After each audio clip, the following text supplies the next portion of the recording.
I can't believe this fragrance is already 5 years old. I feel like I got it maybe a couple years ago. Well, because I did get it just a couple years ago.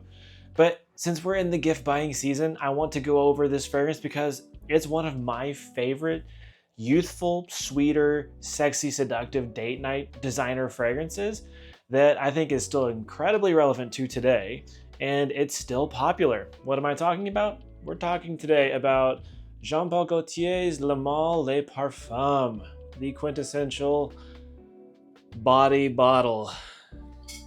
Should I slap it? There. Give me a like for that, I guess. That's what all the kids are doing. Guys, stick around. I'm going to break this fragrance down. We're going to tell you why it's still relevant to today, and I'm going to tell you why this thing is incredible. So, we'll see you in the review. Welcome back to the channel. My name is Nick, also known as Scent Nick.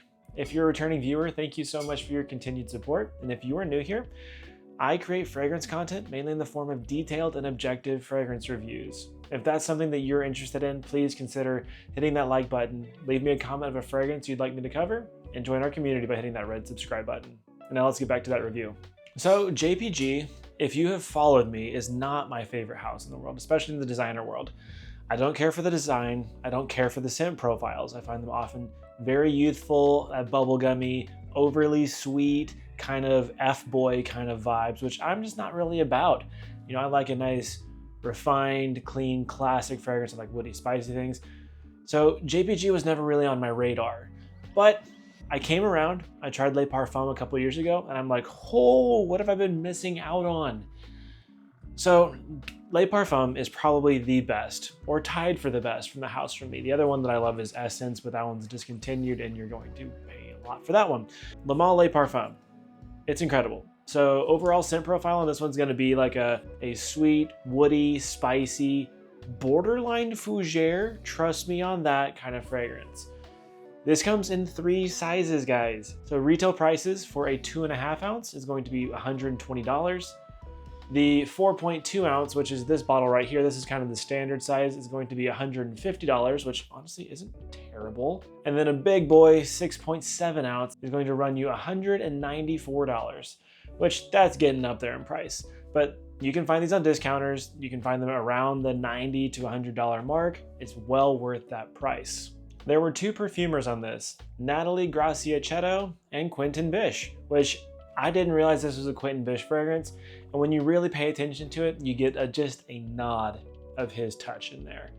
Now, let's get into it. So the note breakdown for this, as with many designer fragrances, is very simple, but there's always way more than meets the eye. The top notes include cardamom, simply cardamom, and it is very prevalent. You get a very nice, warm, spicy cardamom note, but paired with a good amount of citrus in the form of bergamot, in the form of, I'm sure, a little bit of orange in there, other citruses. It's a very clean, fresh, invigorating opening. You get some other things, I don't know what they are off the top of my head, but you know that there's citrus and cardamom, and it produces a very sexy opening. The heart is going to include lavender and iris. Now again, there is more at play here. The lavender is very nice. It creates a nice soapy masculine touch. It's not overpowering. It's in the background, wrapping it all up. The iris is prevalent. Now it's not that of like an orris, where it's going to be the rooty, buttery, earthy kind of iris. Like we're talking more aromatic, more powdery, more light, we'll say. It's very nice. It pairs well with that cardamom in the top. It pairs well with the lavender, creating a good, rich, masculine, not waxy, not lipsticky like you would find in Dior Homme. This is very approachable and not feminine in the slightest. The base is going to be simply vanilla, oriental notes, and wood. Now that's not very descriptive, so I'll do my best to elaborate and tell you what I've smelled in this. The vanilla, there's a couple types of vanilla in here. There's your good old vanillin, which is like your creamy, vanilla ice cream style note. I wouldn't be surprised if there's a little bit of like ethyl vanillin or ethyl maltol, giving a little bit more warmth.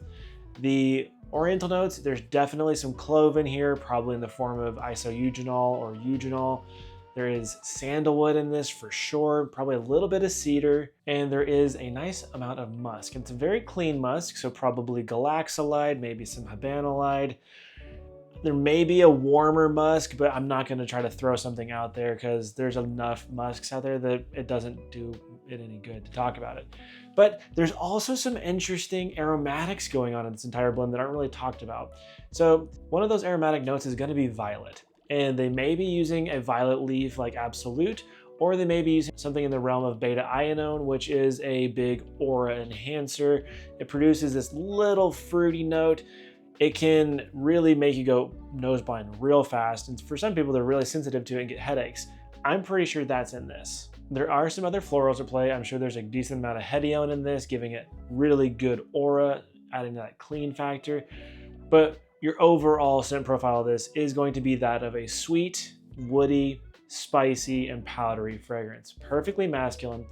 And if you're scared of powder, really this one is a fantastic one to try because the powder is not too strong. Now let's get on to the questions. Is this original? I would say yes. This is the JPG DNA for sure, but it adds the iris, which really sets this off, sets it apart from the rest of the line, and I think it's fantastic. The audience for this is going to be masculine for sure. I don't think a woman would really want to wear this. I think this is suitable for any age. I think younger guys, older guys, all will appreciate it. As far as occasions go, seasons, we're gonna say spring, fall, and winter. I think in this summer, it's gonna get a little cloying. I did wear this on a cruise and it was pretty nice, but it was an air-conditioned cruise. Now, this really suits itself for a date night fragrance. You could probably wear this as a signature, but it is a bit playful and maybe a bit too much on that sexy side for everyday wear, but you do you. If you love it, wear it. Now, as far as performance goes, it's an all-star. JPGs are typically all-star in the realm of performance. Longevity, easy, 8, 10, maybe even up to 12 hours. For me, I typically get around 8 to 10. I would say this is definitely a strong to medium fragrance. Overall, pretty medium, but you get some strength right away. And now let's get to that rating. Guys, I'm gonna give this one an 8.3. I think this is a phenomenal designer release. I have never regretted having it in the collection. I always love wearing it. guys, it's exceptional. I don't think it's masterpiece quality, but it is exceptional for being what it is, for being a sweet, playful, date night style fragrance that is very designer, that is definitely JPG. Getting an 8.3 is a really great score. So I'm curious to know if you agree with that score. What are your experiences with this fragrance? Do you love it? Do you think it's overrated? Do you think it's the best from the line? Let me know. And guys, if you enjoyed that video, please hit that like button, drop a comment below, and join our community by hitting that red subscribe button, and we'll see you in the next one. Peace.